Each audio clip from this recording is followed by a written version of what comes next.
Гойси, добро молодцы, с вами Башка, и мы продолжаем Arms Trade Tycoon, потому что хаус флипперов много, супермаркет еще пошел, а Arms Trade почти не идет, потому что супермаркет и хаус флиппер мне достаточно отснять серию, добавить аутро музычку в аутро, и все, считайте, я заливаю, ну, превьюшку еще сделать.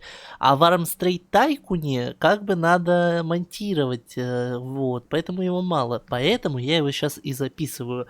Значит, я тут посидел чуть-чуть перед записью, вообще вспоминал, что мы тут делали, и решил, короче, мы сейчас возьмем кредит. Мы сейчас возьмем кредит на большое количество лет. Мы сейчас купим вот этот, наверное, американский этот танчик, да, потому что у него хорошие эти всякие. Вот, мы его купим. Мы пойдем в проектирование, мы его отменим. Мы будем делать кобольды, вот. Будем делать кобольды. Да, еще Марк 1 надо удалить. Вот, пойдемте в проектирование. Этот танк мы делать не будем. Мы его купили чисто из-за частей, чтобы сделать под кобольда хорошую базу. Башню, наверное, мы тоже не будем использовать от него. Мы будем использовать кобольдовскую. Вообще лучше нашу. Вот, какую-нибудь поставить туда. Да, вот, но от этого мы, наверное, не будем использовать, потому что у него пушки можно слабенькие поставить. А американское орудие мы тоже использовать не будем. У нас есть наши хорошие пушки и немецкая пушка. Браунинги мы использовать не будем, потому что там нельзя отредактировать, как у МГшки.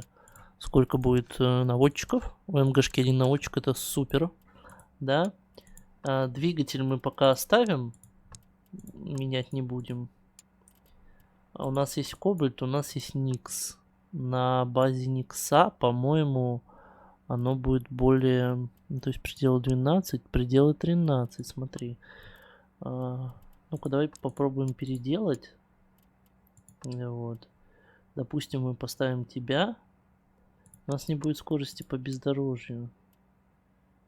В этом проблема. Здесь у нас меньше ремонтопригодность.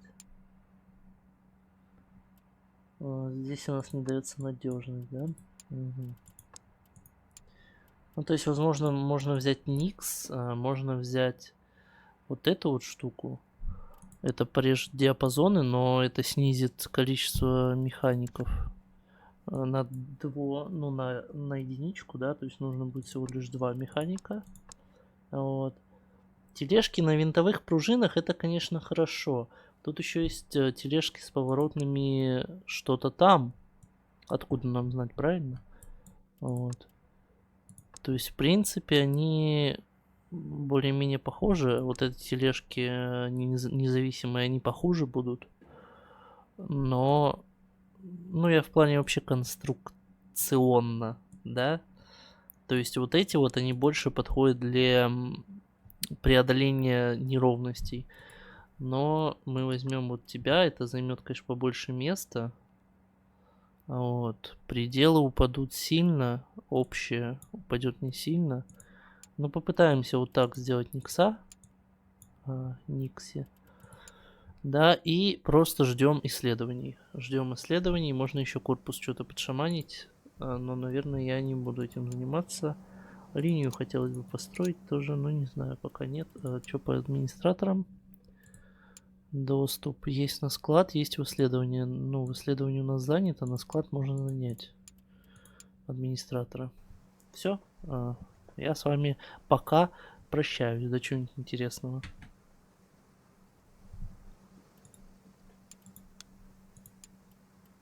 Вот, кстати, от России пошли вездеходные танки, и наш Клоп отлично с этим справляется. Давайте на 30-ку возьмем. Максимальные даты. Купим инсайдик. Что по цене?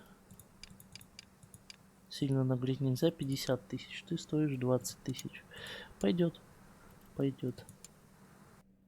Так, а вот и первые более-менее интересные результаты. Финбой против Фенрира. Мы ничего не смогли им сделать, и они нам тоже ничего не смогли сделать. Но, в принципе, да, логично. Пулеметы ничего не пробили. Но и нас не пробили.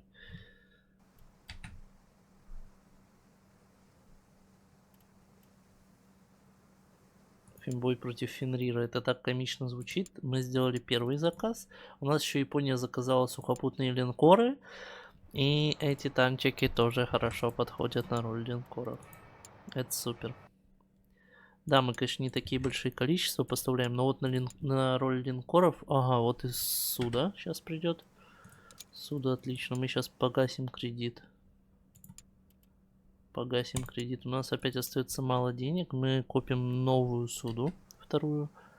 А это все нужно было, чтобы... А, ну мы даже не накопим, видите. Исследования идут потихоньку. Это хорошо, это меня радует. 12-цилиндровый мы изучили. Идем дальше. Так, а вот это уже интересно, действительно. Легкий танк против среднего танка. У него плохая пушка, он нас не пробил. Но и мы его, к сожалению, не пробили тоже. Знаете, это, ну, и не негативно, но и не позитивно влияет на наши танки, на их репутацию. В общем, нежелательно, все равно, мне кажется. Мы давайте соберем новый танк. Да. Новый танк. Вот такой вот он у нас будет. Пушка здесь будет стоять круповская. Пулеметы МГ. Только одна башня сзади, потому что я в других смысла не вижу. И в основном орудие. Ну, давайте тоже пулемет, ладно, поставим. Экипаж нам нужен водитель, командир, наводчик, наводчик заряжающий и 2 механика. В принципе, отлично. Но вообще можно сделать...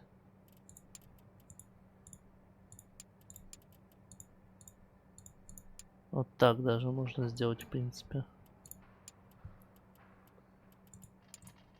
Или знаете, как можно сделать? Механика сделать. Научик-механик. А здесь сделать командир заряжающий. Да, я думаю, пойдет 2 командира, потому что, ну... Потому что так нужно. Это у нас будет ТОК МК-1, потому что мы должны отдать, как бы, ну, дань уважения такому великому танку, как ТОК. ТОК-2. Ой, ребята, кажется, я взял то, что я не потяну. 60 танков. Ага, ну, блин, российский контракт придется. Потому что здесь 57 делается вообще. Новая заря на этих гусеницах. Здесь у нас танк с башней. Что у тебя новое? Двигатель? Не надо. Вот трофей Аенгус можно было бы купить. А у нас, кстати, обратный же, да, он разработкой был изучен, да. У нас, кстати, готов наш новый танк. ТОК 2.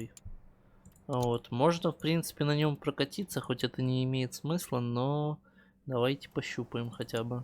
На вот этом вот варианте прокатимся, на других кататься я не буду. Но, знаете, достаточно нерасторопный этот танчик. Выглядит он неоднозначно из-за большого моторного отделения, так как, ну, здесь и двигатель нужен большой, и передняя часть, она увеличена, потому что тут 4 гнезда под пулеметные башни. То есть если 2 срезать, танк станет по... Как? По... Короче, вот, покороче. Дальше мы это увидим в следующих версиях. Там будет многобашенный средний танк и обычный средний танк. Вот мы увидим более короткую версию Индепендента. Вообще Индепендент здесь очень плохо реализован, потому что этот танк все-таки имел, ну, не такие вспомогательные башни. У него были кругленькие вспомогательные башни, на которых были установлены пулеметы с кожухами, чтобы они напоминали пушки издалека. То есть ты думаешь, вот едет многобашенный танк с кучей башен и пушек, а это просто пулеметики. И сверху у него, да, действительно была круглая башня, которая есть в игре. Но вот вспомогательные башни были не такие, как тут. Это, мне кажется, недоработка, потому что я вообще не знаю, я таких башен нигде не видел. То есть, ну, откуда они кому не принадлежат, я не знаю. Вряд ли индепенденту. Хотя, опять же, разработчикам виднее, наверное. Наверное. Все-таки спросить про это я у них не могу, потому что на официальном сервере Дискорда, я напоминаю, меня вбанили навсегда за то, что у меня взломали аккаунт, и с моего аккаунта тот, кто взломал, отправил везде рекламу какого-то казика американского, не русского, потому что там текст на английском, и в рекламе участвует Мистер Бист, но я не видел реклам казино в России, где говорили, что вот Мистер Бист там то-то, то-то. Там немного другие люди казик рекламируют россиянам. Ну, вообще СНГшным странам, да, там немного другая тактика рекламы, нежели чем через скрины Мистера Биста. Там на каждом сайте с пиратским просмотром чего-либо, там фильмов, сериалов, анимешек, да, вот этого всего. На каких-то других сайтах вполне может просто висеть реклама или перед воспроизведением чего-то начинаться реклама казика. Вот, ну, я, конечно, давно такого уже не видел, кстати. Справедливости ради. Но все-таки, ну, вот такой метод используют в СНГ-широтах.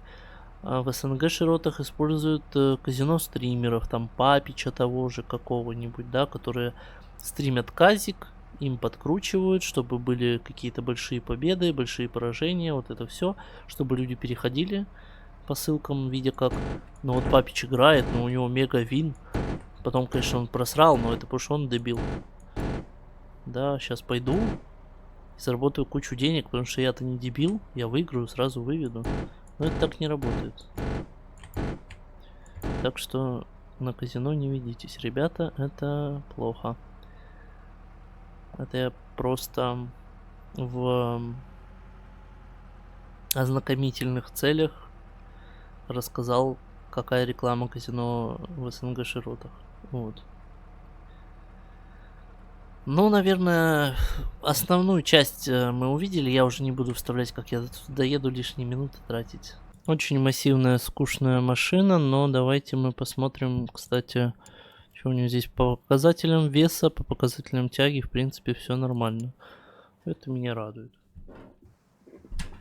Опа, а вот здесь хорошие показатели. Пулеметный наш танк пробил пулеметный танк Франции времен Первой мировой под управлением китайчика.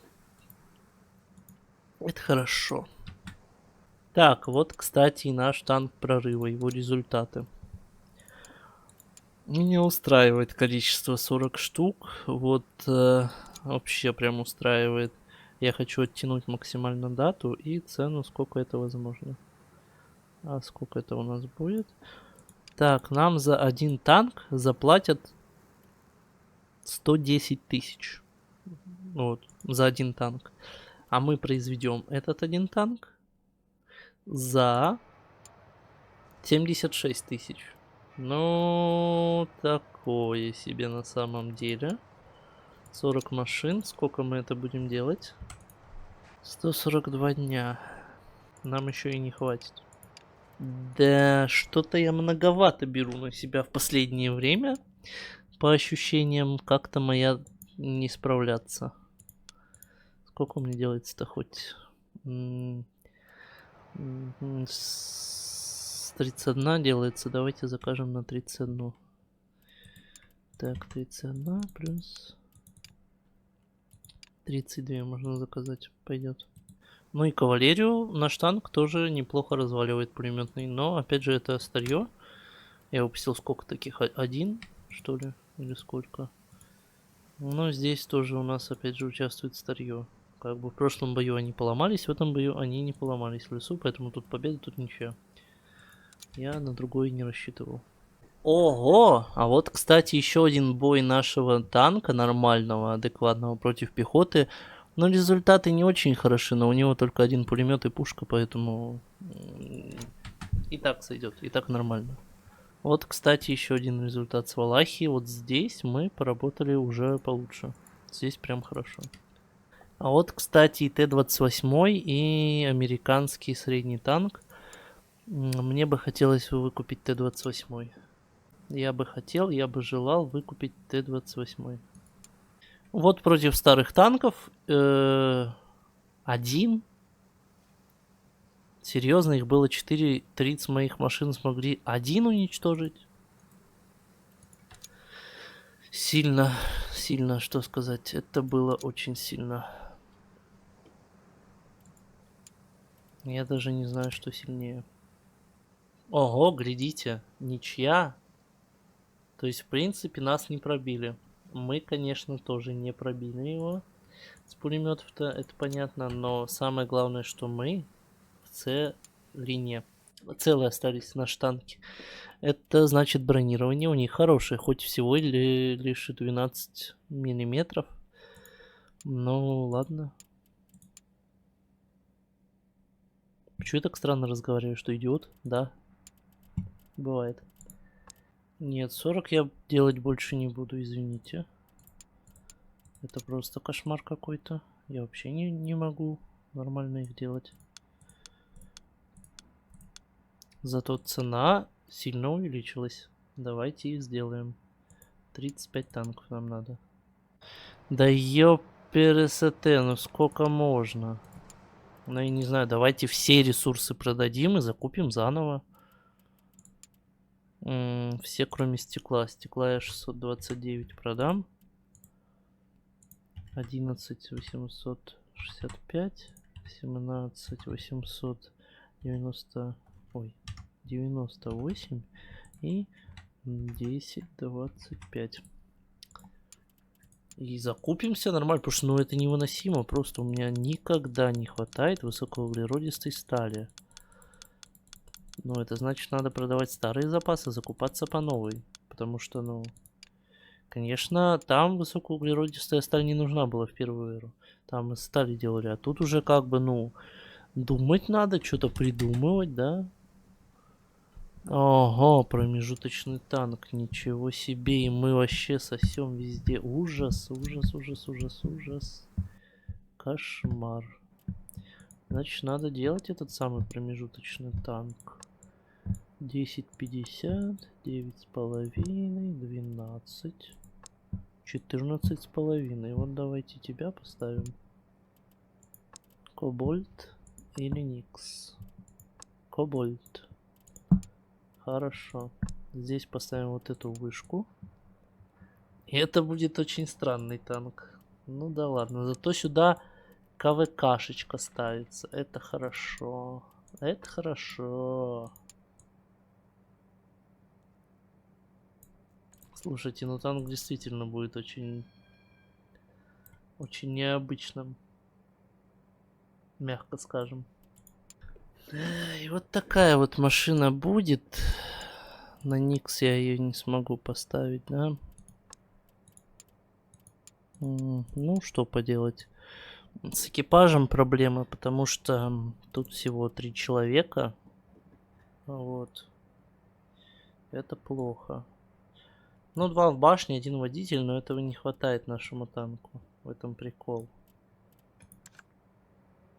Но эффективность не сильно страдает. Ну да ладно. Подождите, я и это выполнить не успею. Да, вот это монстр Франкенштейна просто. Кошмар. Давайте мы создадим сейчас копию такую же на точно таких же настройках, но башню мы поставим вот эту вот. Также КВКшечка, также у нас эту пушку можно вообще убирать. У нас будет водитель, командир.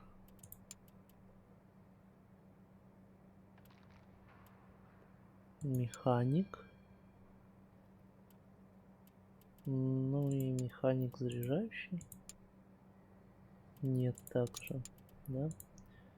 То есть механик заряжающий, командир наводчик, водитель, механик.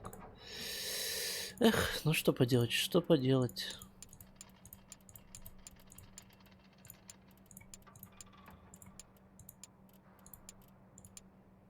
Этот танк, конечно, выглядит более логично.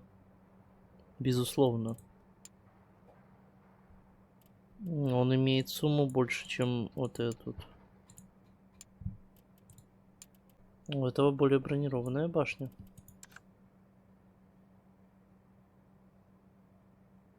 А, нет, слушайте, сумма-то. Сумма у этого больше? Как так? Ладно. Неправильно показывают мне. Значит, делаем такой танк. Вот, кстати, еще одна победа, но опять же это старый со старыми танками. Новый с новым мы видели, но там была ничья.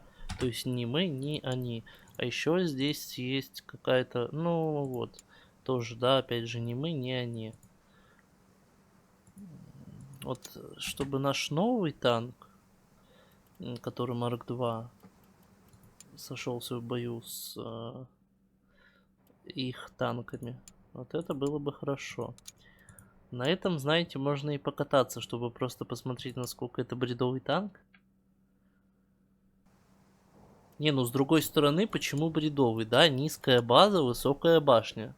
Чтобы установить более мощное орудие, например, повысить УВН за счет высоты башни, да, и, соответственно, повысить... Ну вот, чтобы я мог, знаете, вот так из-за горки выехать чуть-чуть, да, и моя башня уже видит, то есть она может стрелять, палить.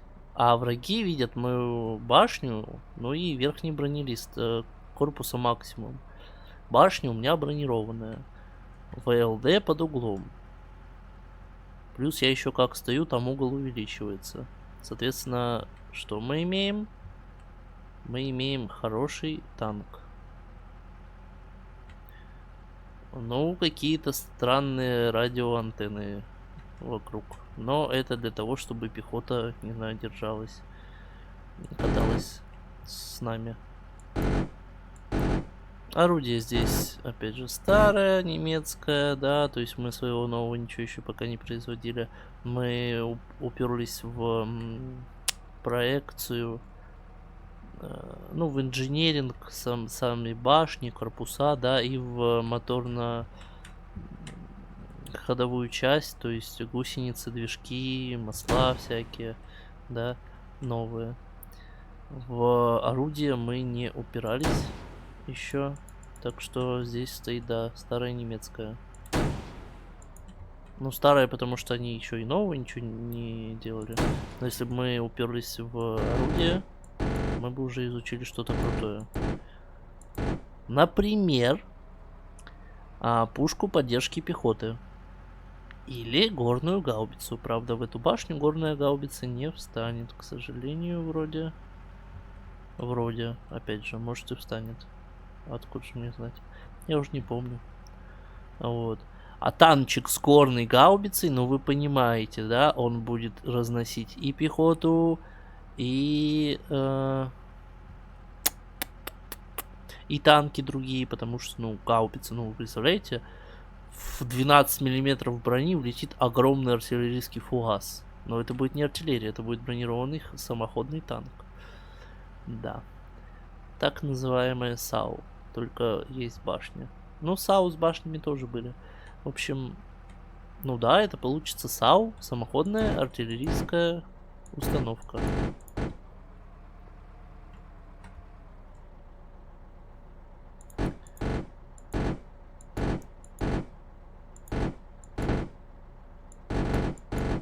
В принципе, это может на ПТ САУ сойти, противотанковая самоходная артиллерийская установка.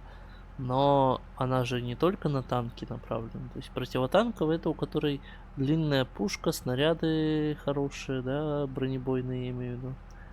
чтобы любой танк, любую броню, да, любой там дот разнести. Ну, хотя, ну не знаю, но опять же, вряд ли противотанковые самоходные артиллерийские установки против дотов рассчитывались. Они, наверное, рассчитывались против танков в первую очередь. Вот. Но, знаете, всякое может быть. Да, тут получится просто самоходная артиллерийская установка, потому что, ну, она и против пехоты, и против танчиков. Даже лучше. И в тылу, наверное, где-то может постоять, вот так вот навесиком понакидывать. Ой, не знаю, не знаю. Посмотрим. Может, мы сейчас упремся в это самое. Часть отправляем, еще 2 надо сделать. Вездеходный танк. Вот этот танк справится лучше, чем этот. Стоит чуть дороже, правда, но... Вот лучше, мне кажется, когда к требованиям к мастерским больше, потому что у тебя тогда цена сильнее может упасть. Наверное, да. Вездеходный танк. Давай мы пообещаем 35 танков вот в такие сроки, вот за такие деньги. 35 танчиков, да? Давай посмотрим. Лейхтрактор. Ну как сказать Лейхт? А почему он называется Лейхтрактор? Я название ему не дал, да? Пусть это будет...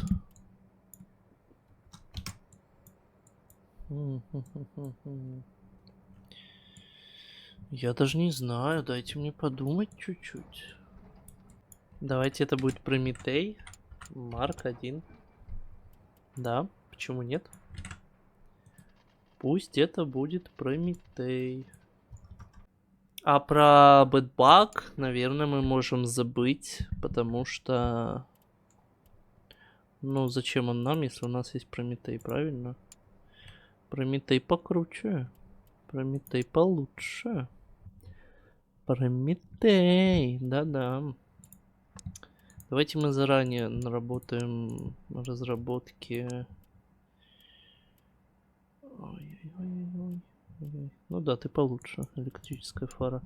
Наработаем заранее разработки по вот этим танчикам, собственно говоря. Вот эта дверь получше будет. Здесь вообще комфорт экипажа повышается. Наверное, тебя поставлю. Здесь нам все-таки, наверное, нужен...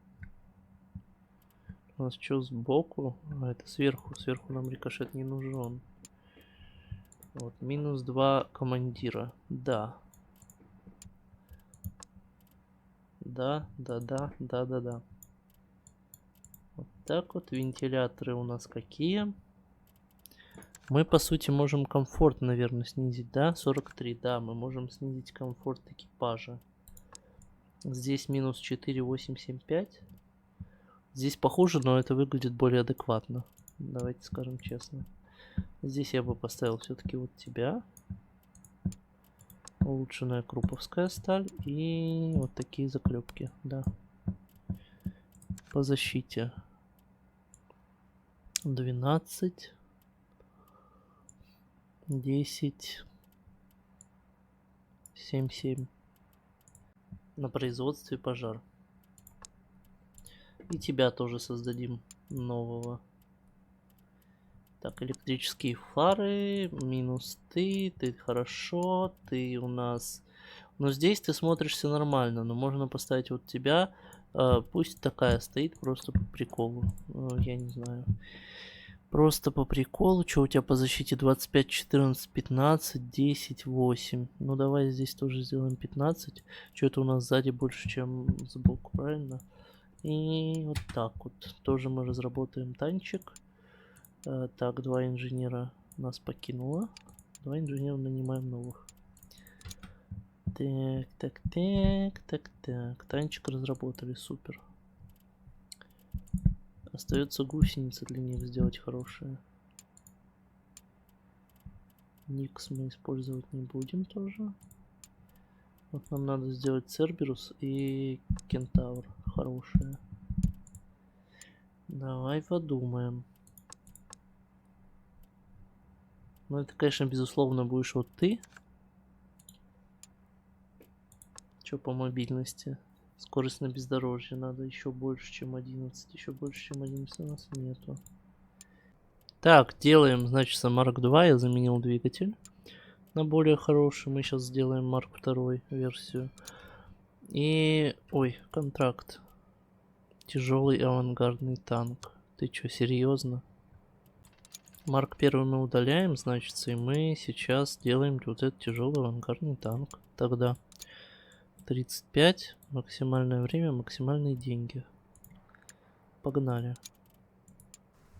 Минуточку, здесь был бой, где 8 норвежских танков пулеметных в лесу, по бездорожью, в поселках высокой интенсивности потеряли 3 машины, а наши челы потеряли 5 машин.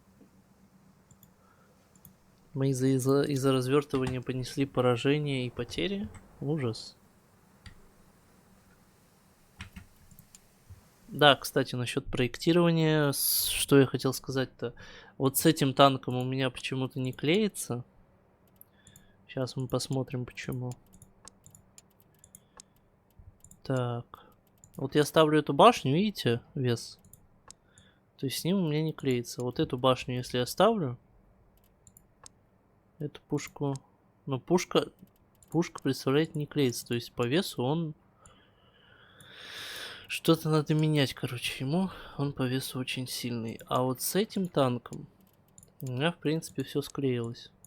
Осталось поставить только двигатель, выбрать экипаж, водитель, командир. Командир заряжающий, наводчик и механик. В принципе, этого хватит. Возьмем снаряды, возьмем топливо, масло. Раскраска здесь стоит. И вот такой танк у нас имеется. Как мы его можем назвать? Давайте назовем его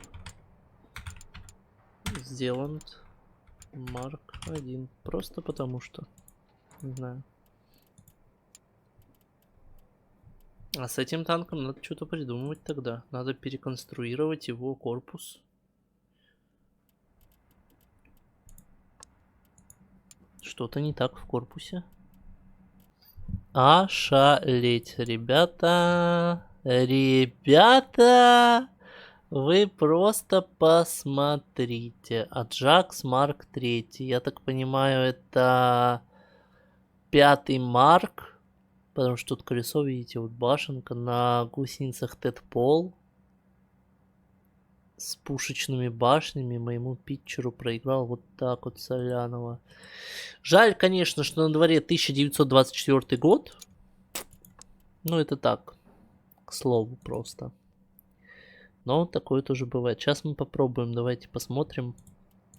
Может быть, сейчас станет лучше. Давайте глянем. В принципе, да. В принципе, да. Пушка новая мне не нужна. У меня есть КВКшечка.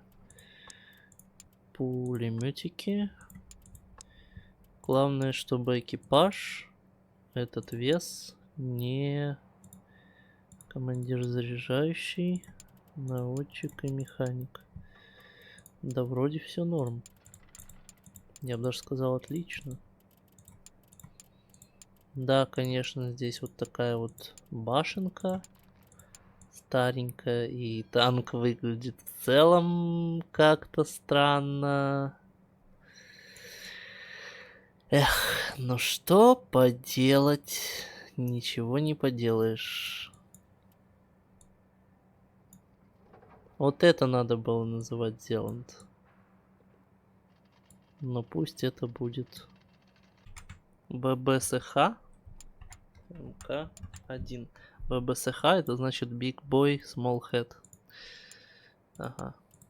Ячейка занята. Ну сейчас разработаем Зеланд и сделаем ББСХ. Сколько времени я снимаю? 1 час уже. Ну, знаете... Ого. Ого. Новфацойк.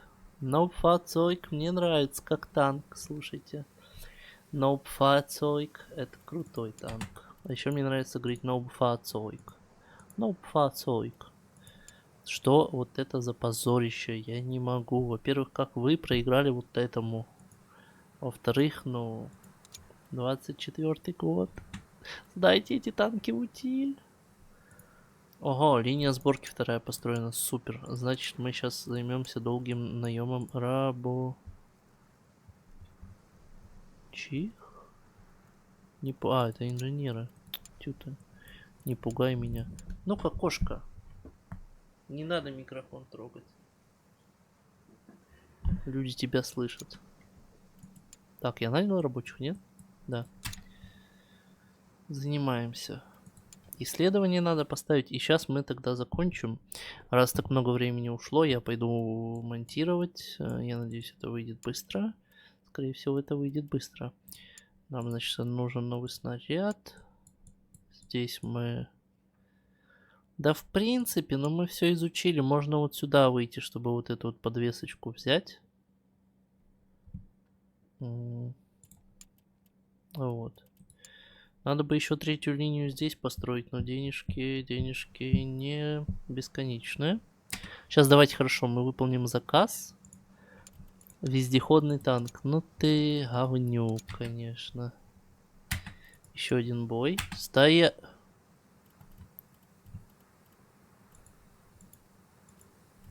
Я прокакал, да, бой?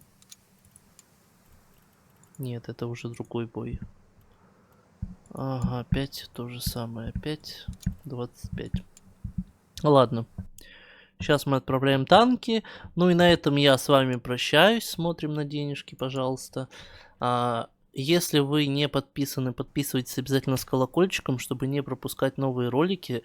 Тот, кто давно на меня подписан, наверное, в шоке, потому что он знает, как я ролики выкладывал и как они сейчас выходят. Они почти каждый день выходили, но я сейчас наснимал заранее, ну, уже предыдущие ролики, они каждый день выходят. И это только один день, а у меня еще, ну, в общем, с новой видеокартой процесс съемки пошел прям хорошо-хорошо, поэтому... Обязательно подписывайтесь на канал с колокольчиком, чтобы не пропускать новые ролики, которые теперь выходят часто. Пишите комментарии от 5 слов, чтобы продвигать уже существующие ролики, чтобы еще больше было подписчиков, еще больше было мотивации, еще быстрее выходили классные, крутые ролики. В общем, ставьте лайки или дизлайки, не оставайтесь равнодушными, переходите по ссылкам в описании и в комментариях, делитесь этим видео с друзьями. Ну а с вами был Башка. Счастья вам!